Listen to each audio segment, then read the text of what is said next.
Hey guys, Nick from Stoltec Moto here, looking to do a little walk around today for you guys with this 2022 Yamaha YZF-R7. I'm going to go over some of the key walk around things here. There's a lot of great videos out there as far as the riding impressions on the racetrack or the street. So I'm not going to spend too much time on it, but I want to do a little walk around for you guys like we typically do on some of the bikes that we bring in for projects. For a couple of reasons. One, there's a couple of things that I want to show you, but also I know that there's a lot of folks who might be interested, but it's going to be difficult to get this thing in the showroom. As I understand it, the pre-orders sold out within the first 2 to 3 days, and if you didn't order one, you're probably not going to see one until sometime late this year or early next year. So if you're on the fence and you're interested in this bike, or if you pre-ordered yours and you're just waiting and you want to get a good taste of it, this is what this video is for. So I'm going to start off with something that frankly we never start with, but I think it's important because when you talk about the price point of this bike, it's really quite impressive. But I think it's the aesthetics. It's a very well put together, cohesive package, certainly in this color. Even just on a short, small ride that we took, but on the ride back from the Yamaha dealer with it in our truck, every time we stopped for gas, there was a crowd of folks around us, either on bikes or not, who were just interested in what it was, which says something because there's a lot of bikes out there and it's not every day that a new bike sub $9,000 stops people to ask, what is it? Even my 6-year-old son says it's the nicest looking bike and he thinks it looks like a Ducati. Now, we could argue that all day long, but remember he is 6 years old. But there are some elements that I want to go over that I think are pretty nice, which kind of really speak to a higher class of bike. And I'll do a quick walk around with some of those features in a second, but one of the things that I want to start with is the color. All right, so the blue is pretty standard.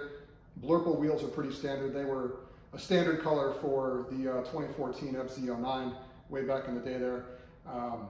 I personally like it. Your mileage may vary, but it looks good with the blue paint.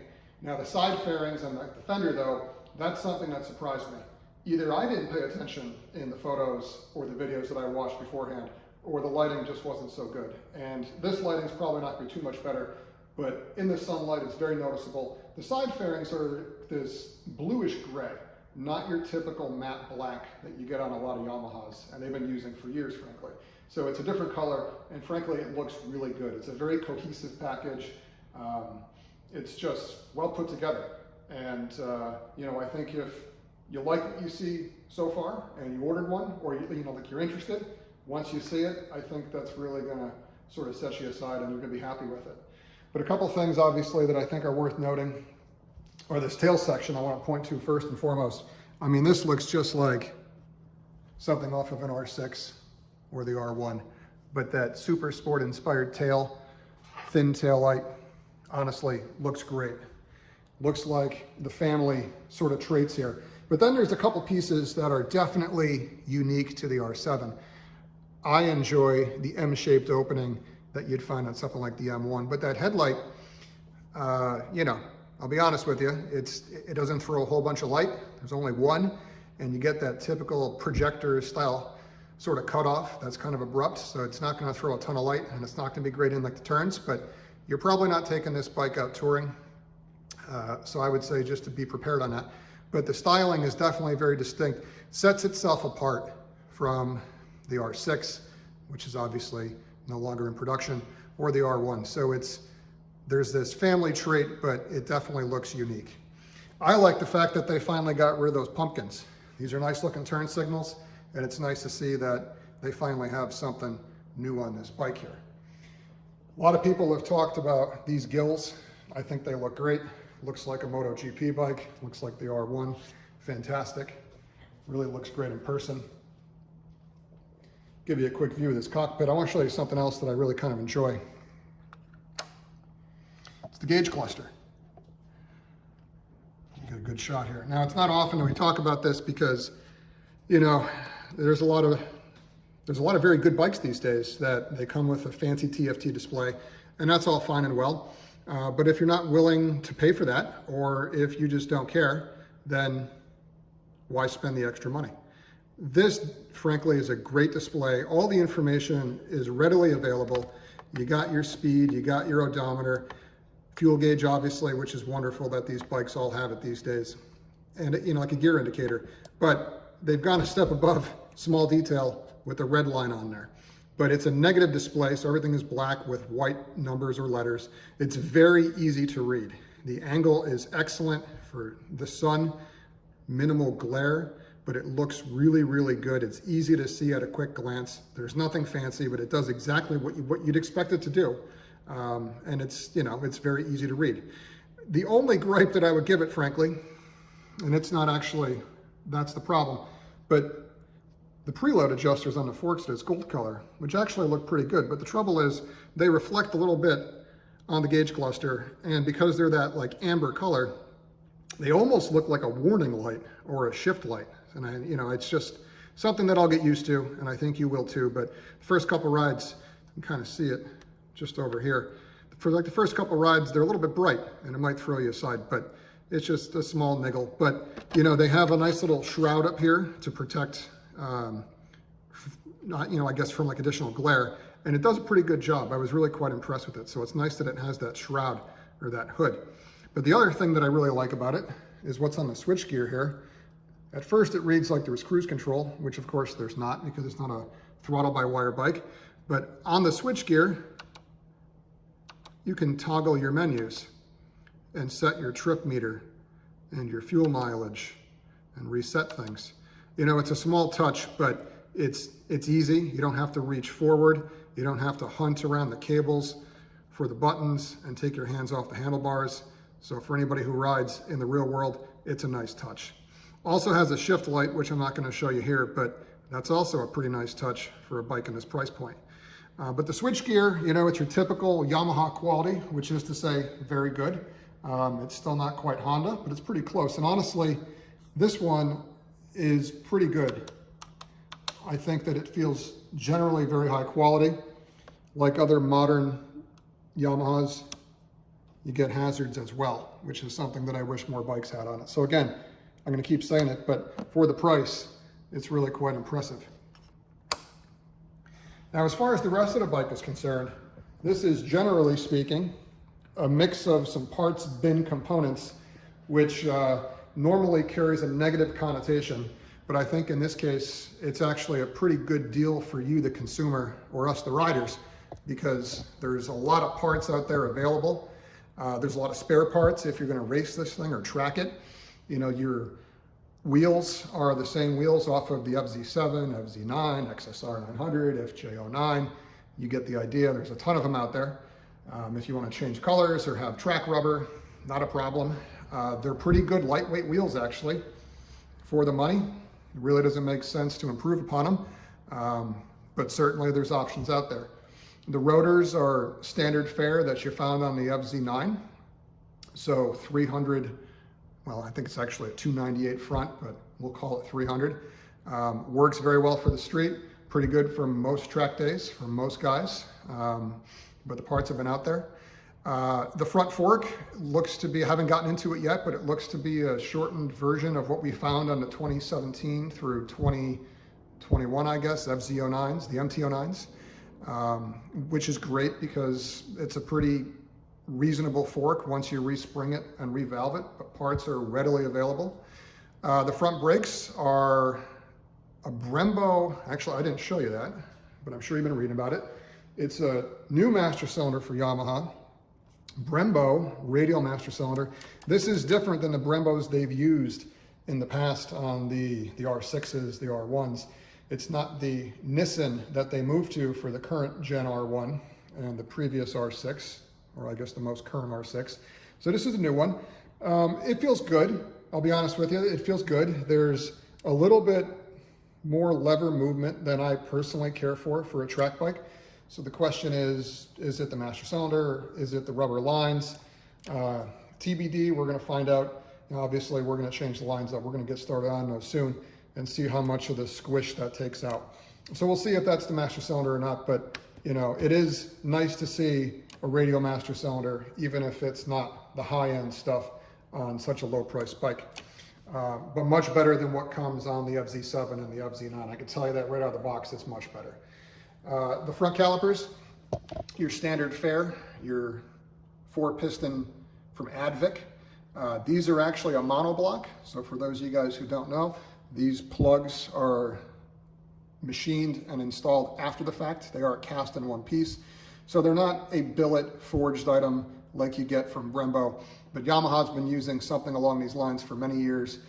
They are very good calipers, and short of racing at the professional or expert level, you'd be hard pressed to do better for the money. And they work very well on the street. They kind of handle all the dust and dirt pretty well without getting sticky, like some of the Brembos. So honestly, very good braking package.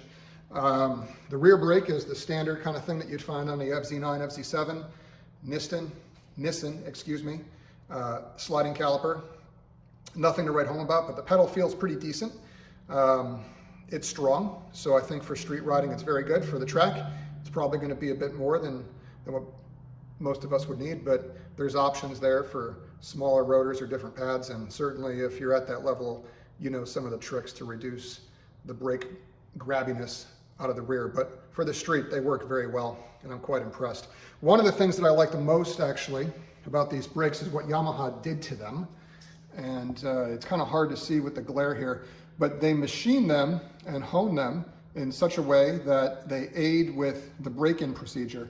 And I can tell you that the FZ lineup, the MT lineup, even up to the 10s, and I would go one step further actually, and I would say as like recently as the Tenere 700, which we have, the brakes didn't bed in as quickly as they did on this bike. Within 15, 20 miles, the brakes felt pretty darn good. So I'm quite impressed that Yamaha changed their process and they bed in an awful lot quicker. So it's the small things, but I think that most of you guys will see an improvement right off the bat. So the brakes are good. They could use new pads, and we'll see how it goes with lines, but right out of the box, this thing is going to be very capable, especially for a mid-70s horsepower bike. Onto the engine, talking about the horsepower. Obviously, we have not had this thing on a dyno yet. We will as soon as we can, but it does appear to be the standard Euro 5 compliant engine of the MT-07. Now, as far as the compliance is concerned, you can see here this ugly thing, but this is the new pre-cat, I guess you'll call it, that comes before the under slug muffler here. So they moved the catalyzer closer to the exhaust ports for a quicker light off and better emissions, obviously. So this is a different header than what they had on the prior bikes. And you'll see if I could show it, those header tubes are very short. So it's interesting to see what the dyno curve looks like. But I will say that the engine works pretty good. And I want to talk about that for just a moment because that should not be a surprise. Everybody loved the MT-7, probably except for me.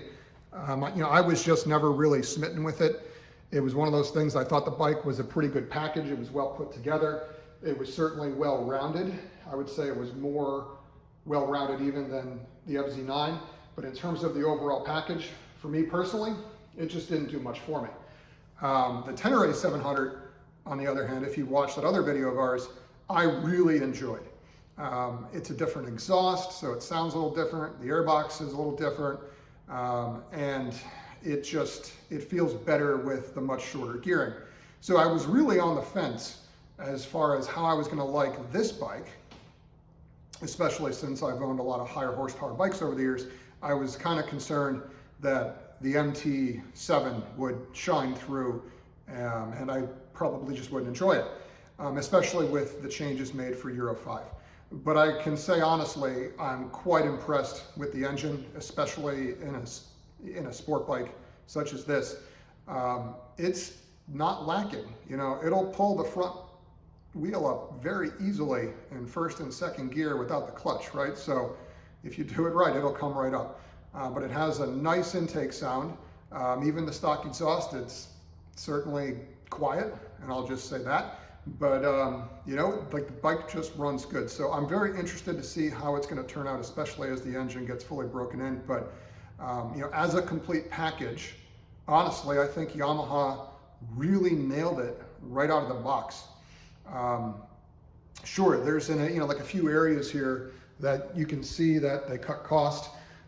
Same basic frame layout from what I could tell so far from the FZ7. So it's a steel tube frame. The subframe is welded to the rest of the frame, just like we've seen on their Tenere.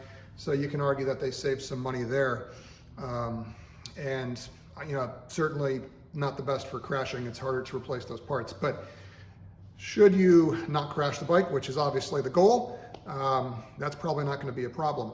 As far as the feel of the chassis is concerned, I have to be honest with you.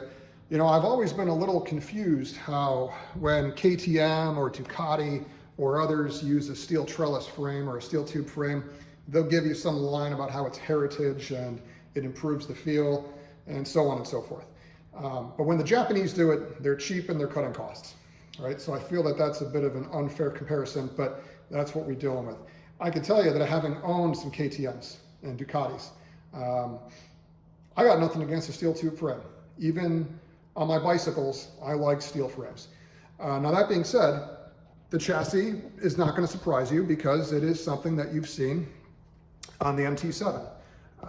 It's pretty well composed for what it is. It's not an R6, it's not a twin spar aluminum frame, but that's okay, especially if you're on the street. You really have to be pushing this thing and be on a really nasty surface mid-turn for things to start feeling a little bit unsettled. So there's a little bit less rigidity there, there's no doubt about it. However, when you look at what riders need, which is feedback, which is feel, and on the street, there's comfort, this is what people are looking for. And frankly, it might not be what we asked for, but it's what we're actually looking for. And I think a good example for a lot of our customers who own the MT-10, everybody asked for a naked R1. Everybody asked for years for a naked R1. They wanted that cross-plane crank engine, and Yamaha gave it to us. They gave us a naked R1. Whereas the FZ7, the FZ9 were all their own chassis, unique frames for the road. The FZ10 just took the R1 frame and swing arm, shock linkage and fork, and they made it a naked bike. However, that frame, excellent frame by the way, great chassis for the track, lots of feedback, great on smooth roads. It could be a little unforgiving. It's very stiff.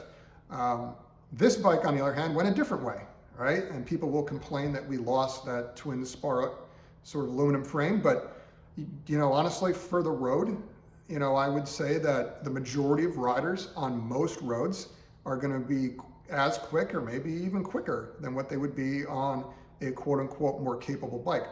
So, all that's to say it's a very good feeling package. I'm really quite impressed. It's not that my expectations were low for the chassis, but I am really quite impressed with how well the overall package works. The other thing that I wanted to mention actually that I forgot to show earlier, actually I guess there's really nothing to show, but I want to point out the clutch here. As you know, we have the assist and slipper clutch, which works out really, really well. The clutch pull is very light, even though it's cable, it's very light. And, one finger, use my pinky here. Should be great if you're in traffic, stop and go for if you're gonna commute on this thing or do some touring, I guess. But it's a great feel, it's very smooth, it's very progressive, but the slipper function works very well. In my opinion, Yamaha kind of set the bar with what they put in the XSR 900 and then what they later put into the FZ10, the MT-10. That wasn't quite as good as the XSR or the MT-09, but it was still pretty good.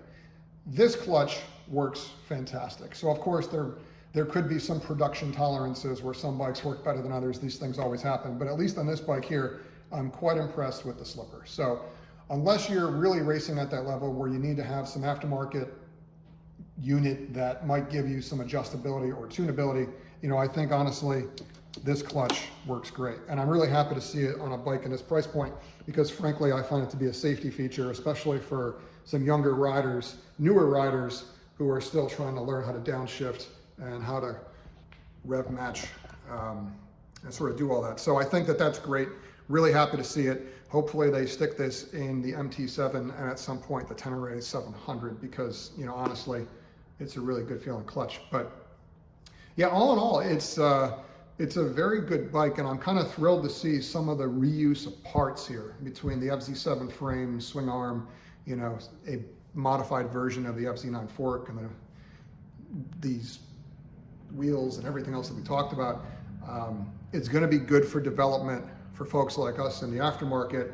and it's going to give you guys kind of a head start on having some components for the bike that are going to sort of be available sooner than like what you normally get with a brand new bike. But yeah, it is a really fantastic looking bike. It sounds good, it feels good. It's certainly not slow. And I think it's going to be a great bike for folks who are looking to have a track bike that is a little bit more than the 300 or 400s, but not quite as much as even like a modern 600, but certainly leader bikes. There's no doubt about it. These bikes have gotten really great, but frankly, a little stupid at times, especially with the speeds that they have. You can never use them on the roads, and it's very difficult to even use them on the racetrack, especially certain tracks with newer riders. But I think that this bike will address a lot of those concerns. It's very forgiving. And I think what's nice about it is that, if you're buying this for a track tool or even just a Sunday ride, you're not going to break the bank when you're doing it. $9,000, you're not going to feel too guilty about it if it sits around for the other 4 or 5 days of like your week there, and it's going to be exploitable. So Yamaha did a great job. We're looking forward to getting some more time on this thing. I would say the only thing I'm not looking forward to for us right now is the fact that we got to take it apart so that we can start getting to some of our projects here. I would prefer just to go riding it, but we're going to get it out to the racetrack, and we'll give you guys some more updates as we go.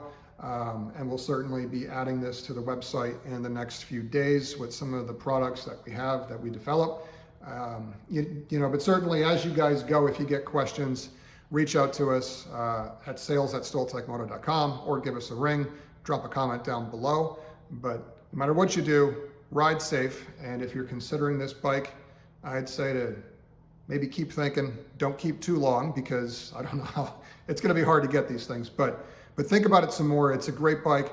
It's definitely down on power compared to the Aprilia, the RS660, but you're saving some money, and honestly, it's still a great package with some of the extra pieces that a lot of us might not care for, like the traction control and the TFT displays and all of that. So if you're looking for something a bit more basic or budget, but without being, frankly, lame, I think this is a great bike. So that being said, I'm going to wrap it up. If you guys have any questions, roll on over to our website, send us an email, drop us a phone call, and we'll be happy to go from there. Until next time, ride safe, guys.